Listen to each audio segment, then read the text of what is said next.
He did. You've not yet resisted unto blood. Strive.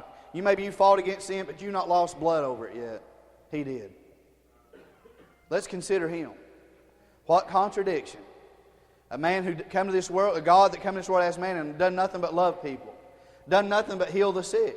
Done nothing but cause crippled men to walk again, dead men to be raised again, blind men to see again. Done nothing but good his whole life. What contradiction that He would be hanging on a cross. It's just so mutilated that His own mother would have a hard time reckoning. I mean, what contradiction is that? That doesn't make sense to me. And it doesn't make sense to God when we don't finish our race. We're to consider Him before we quit. We're to consider Him before we faint in our minds. You know where you start quitting? It's not the day you walk out the door and say, y'all never see me again. It's when in your mind you start thinking it's not worth it anymore. Unless you faint in your mind. Wasn't it Christ that said, don't you know that I could call presently my Father and He'd presently send 12 legions of angels?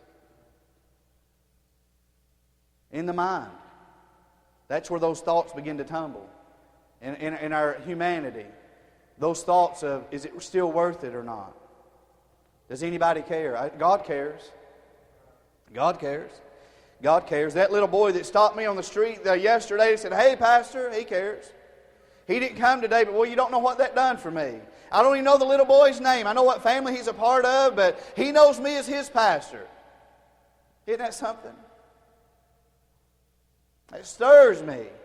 How's he know you? You're the bus driver.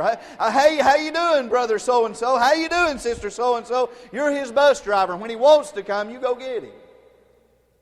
You're his bus driver. You're his way to church. You're somebody's everything. Don't let the devil lie to you and say your life don't mean anything. Don't let him get a hold of your thoughts and think, well, I'm not good for anything. Well, Jesus saved you. You're good for something. He wants you to serve Him. Amen. We need to be dependent upon the Lord. David said this in Psalm 121, I will lift up mine eyes unto the hills, from whence cometh my help.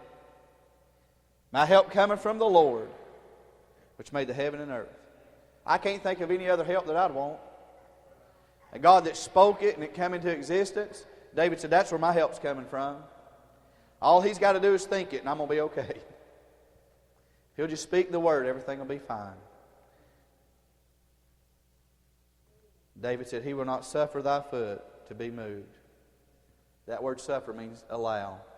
He will not allow your foot to be moved. If you have a desire to serve the Lord, and you'll call upon Him in your hour of need, David just taught us, He will not suffer. He will not allow your foot to be moved. We need all these things. We need anything. More than we need desire. More than we need determination. More than we need denying. More than we need any of those things that we talked about. We need to be dependent upon Him. We need to trust Him. That's the message. I hope it's been a blessing to you. This last step's really the most important one. If you had to reduce your list to one, this would be it. Let's all stand together tonight. If you have a need tonight, why don't you come? Maybe you just want to